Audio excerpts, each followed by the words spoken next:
It all started back in high school. I was a naive, shy, and quite awkward 14-year-old girl. One time, I asked this one guy to our school's Sadie Hawkins dance. I knew him from a mutual friend of ours, but we really didn't talk. All I knew was that we both liked anime and manga, and that he was kind of quiet most of the time. So I wanted to be nice, and I asked him out to the dance. But little did I know that this would be the first mistake that would start years of torment. He said yes, and we agreed that we would just meet at the dance with the rest of our friends. A few hours later, I got a message on Facebook from him, and it was a long message telling me that he always had a crush on me, that I was beautiful, and that he couldn't compare my beauty to anything else because he considered that an insult to how beautiful I was. It was pretty cringy, but at the end of it, he asked if I would be his girlfriend. Is this guy serious? I thought to myself. I was uncomfortable after reading the entire message, but again, being the shy and awkward 14-year-old that I was, I told him yes. Mistake number 2. He was ecstatic and asked for my phone number so he could call me that night.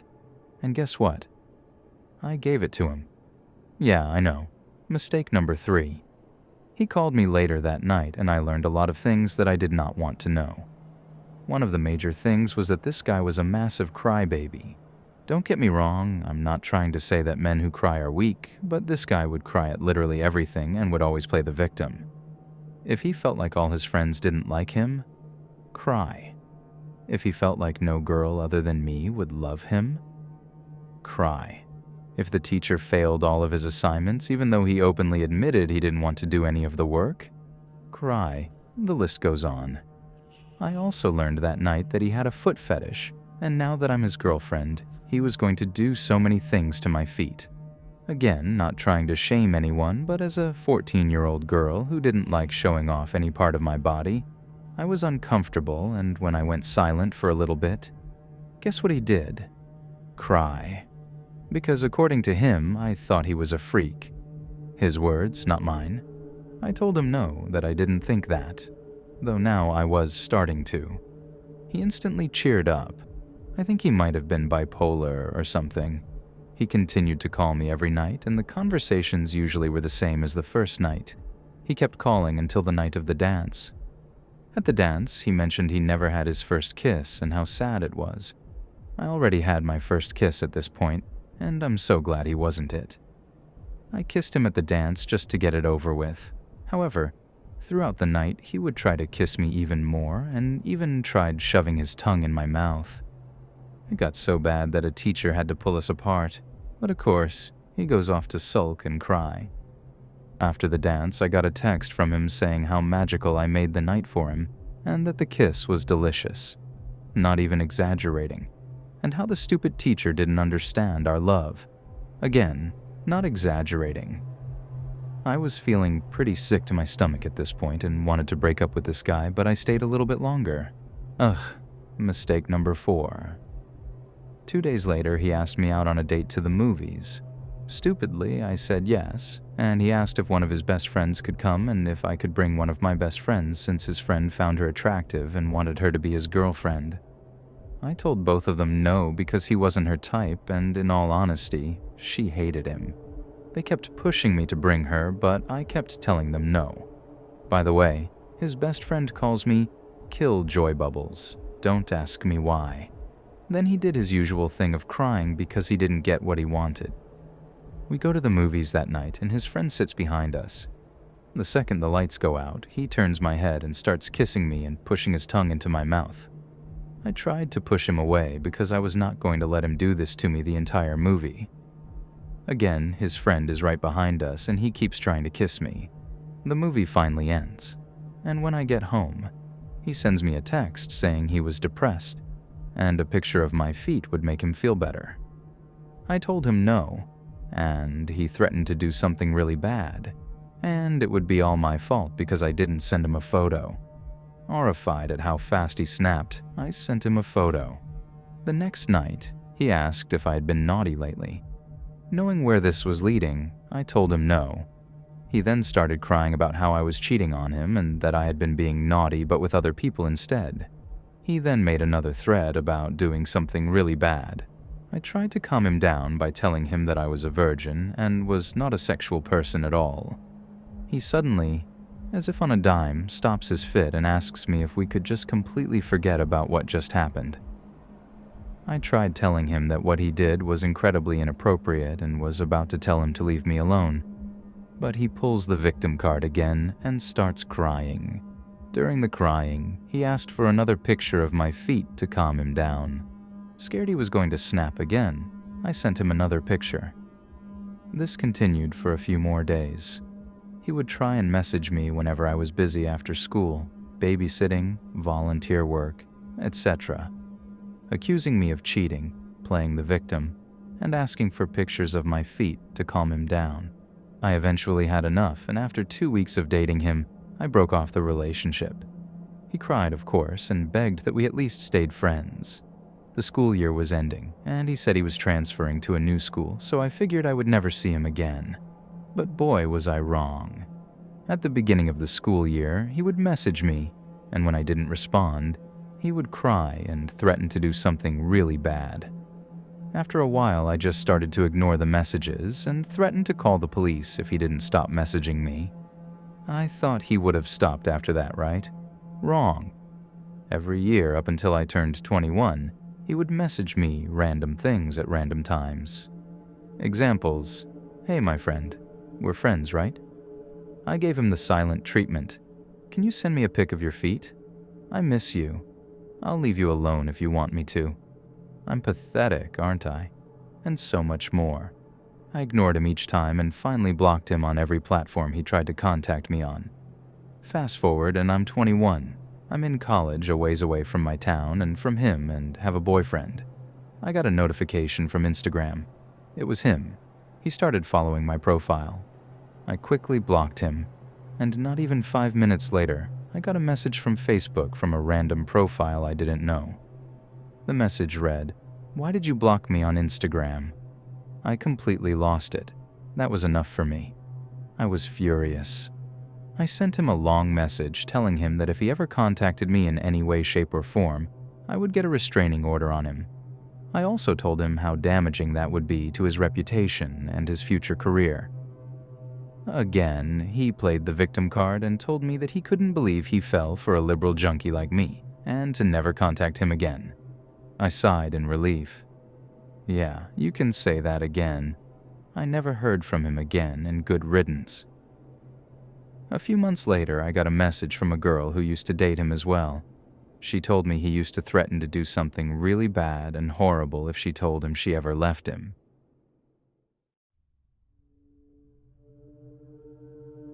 I was essentially homeless about 7-8 years ago, after breaking up with someone. Among other factors, I found a room in a boarding house. One of the other boarders was a guy around my age. I remember the first time I saw him was when I got out of the shower and was walking back to my room. He stared me down, but I thought it was kind of a whoops moment.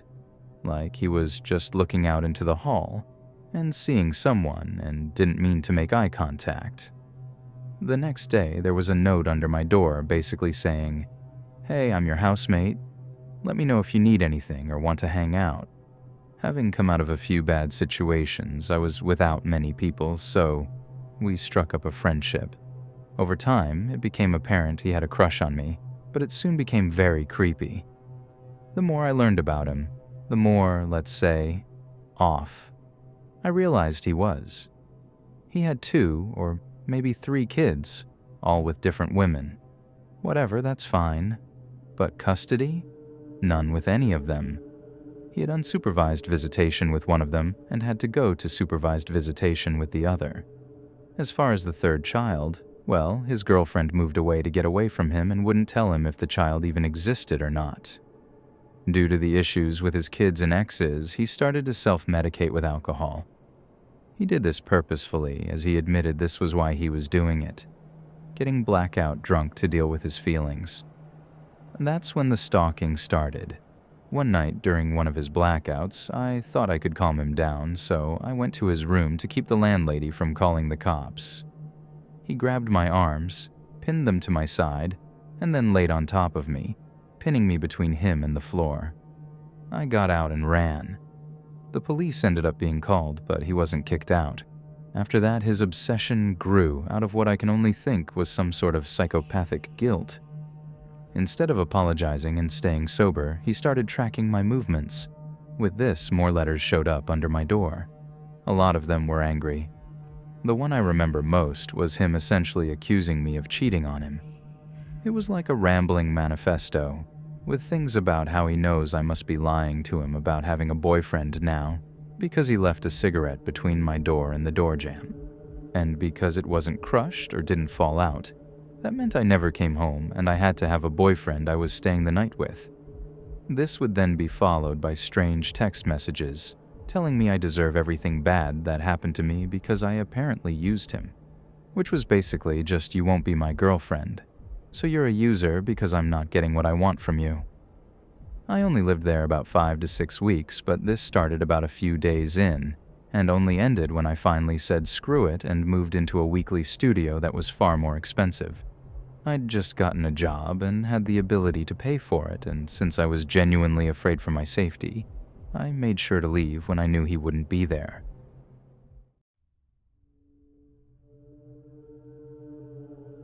My first serious boyfriend stalked me for about 5 years after I broke up with him. The reason I broke up with him is because I noticed him becoming increasingly possessive and controlling. This worried me a lot, as I was really young at the time and he was older than me. So that was it for me, and I decided to get out before things got worse. The breakup itself was so brutal. He cried, screamed, and begged. Right after the breakup, his behavior seemed like the harmless actions of a bitter ex. Constant texting, phone calls, sending gifts to my workplace, that sort of thing. After about 6 months, when this hadn't died down, I started bumping into him on my way home from work or if I was out shopping, so I ended up moving. I couldn't leave my job immediately, but moving house didn't make a difference anyway. This behavior continued for a few years and became increasingly worse. I'd rather not go into too much detail, but yeah, he did some crazy shit. The police were very reluctant to do anything. I moved every 6 to 9 months and changed jobs twice, but somehow he always managed to track me down. I didn't use social media and even insisted friends of mine not take any pictures of me in case they posted them on social media. I kept my phone number within my circle of friends, but somehow he always managed to get my new number. I ended up a paranoid wreck thinking that one of my friends had betrayed me, or that my phone company had me listed in a phone book and all other kinds of crazy thoughts. Then another year passed, and as our encounters got worse, again, I'd rather not go into detail, I decided to report him to the police again, and this time they took some action. At this stage, I couldn't sleep, I couldn't eat, I couldn't concentrate at work. I was an absolute emotional wreck. About 2 months after I reported him to the police, I woke up one morning to a story in the newspapers about staff in the National Tax Office using resources improperly. And guess who the main perpetrator was? My ex, using his job to access all of my information. In his job, he had access to my tax records, which meant every time I changed my job, address, or phone number, he had access to the most up-to-date information. Before the court case began, he committed suicide, and I'm not ashamed to say I cried with relief. They were the worst years of my adult life.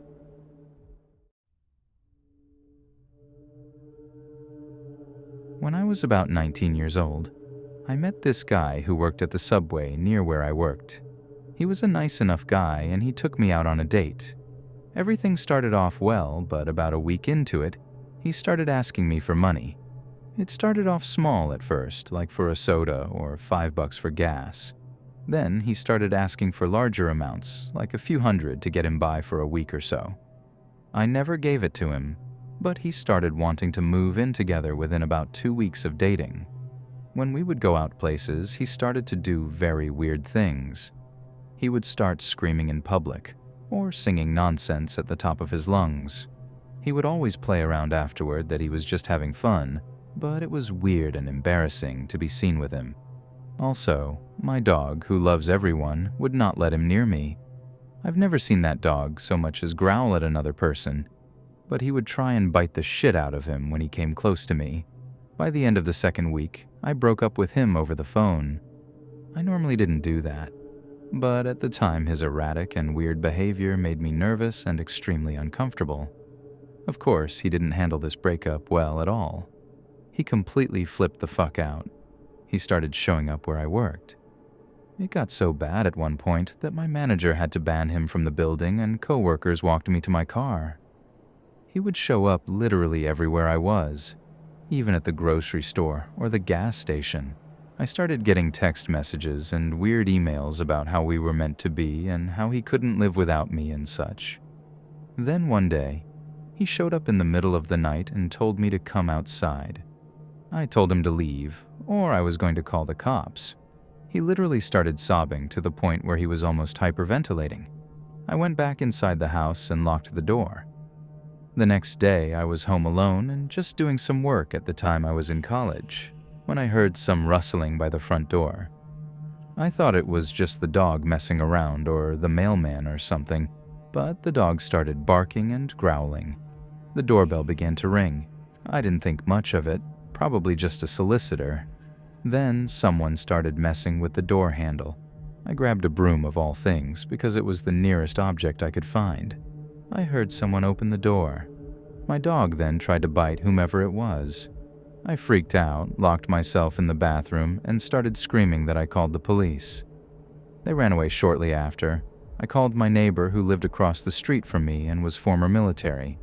He checked out the house and made sure he was gone. My dog had a few scrapes and cuts on him, but he was okay. I knew this had to have been my ex, so I filed for a restraining order the next day, and my dad took the liberty of calling his father and explaining what happened. I received a few emails from him following that, but he never came to my house again. Luckily, I've moved a few hours away, and I'm married now, but it was still very frightening at the time, considering this was only about a 3-week period. I was in middle school at the time, in 8th grade when this happened. This was around when Formspring.me became popular. It's just one of those anonymous question-asking websites for those who don't know. Anyways, I had one of those, and one day, Monday specifically, I started getting these creepy submissions saying stuff like, "I watch you going down so-and-so street after school all the time. You're so beautiful, baby. I want to make you mine so badly." Stuff like that. But at this point, it kind of just weirded me out, and I didn't think too much about it, since it was likely a friend of mine just screwing with me, so I took down my Formspring site and went about my day. The next day, I started receiving creepy emails from someone I didn't know. They started to get really creepy, like they were mentioning my teachers' names, asking me to meet them at the park so they could touch me, and described in detail some horrible things that I won't mention for obvious reasons. Yeah, real graphic shit. Ugh, what a twisted weirdo this has to be, I said to myself. I rolled my eyes and started getting really annoyed, but I also freaked out and began blocking the emails, but they realized this and started making new emails to send me every day. I didn't really want to tell my parents this since I still thought that it was maybe a joke, but I ended up breaking on that Wednesday after my school administration did nothing about it. They kept me in from school on Thursday, and on Friday they called the police. The police eventually found out that it was just some random quiet kid in my math class, whom I've never talked to, nor had mutual friends with. This was probably the scariest thing that's happened to me, just because the emails were so descriptive and because the kid was just some random kid I didn't know at all. I was so young and all of my friends never took it seriously. I really couldn't sleep, couldn't eat, and I was always shivering from fear, I guess. Thinking about it just makes me really uncomfortable. That kid ended up getting expelled from my middle school and wasn't allowed to go to my high school district. I ended up getting a 4-year restraining order on him. It was a bit sad because my parents said in court that the kid's parents were really apologetic. But apparently his sister, who was 2 years older than me, told a bunch of people I ruined his life since he ended up having to go do community service or whatever you call it these days. In the legal aspect, my parents kept me pretty sheltered from it afterward. Let me tell you a story about this guy I met while hiking once. We talked for a little while. One thing I noticed is that when we first spoke, he spoke with a slight medieval British accent. Then after a while, it went back to a normal American accent. Anyway, we found each other interesting and exchanged Facebook info. After a few days of talking online, we decided to meet up at a library. Everything seemed fine, and there were no red flags. Not yet, at least. He seemed like a nice guy at first. However, shortly after meeting him, I began noticing strange things about him. I began to notice his eccentric way of talking. He talked like an old-school philosopher. If I asked him a question, he would respond with a question. It got kind of annoying, but I brushed it off as just being silly. I went to his house after the first date. I met his mom. She was sweet, but she hoarded cats and was a chain smoker. I went to his room, and after a little while of talking, he stood up and soliloquized. "Okay, so your bed is going here, and my bed is going to be arranged there." "What?" I said with confusion. "You're going to move in with me. I'm trying to think where our beds should go." "Dude, I just met you like 2 days ago. What makes you think I'll be moving in with you?" "I desire a queen," he said, with that creepy medieval tone and eyes that looked like they bore deep into my soul. Absolutely not. Once I had enough of him, he kept messaging me on Facebook non-stop. I, of course, blocked him. That wasn't enough, though. I recall him creating about a dozen Facebook accounts with weird play-on-word names like Miss Terry or Olive You and such. Real creepy.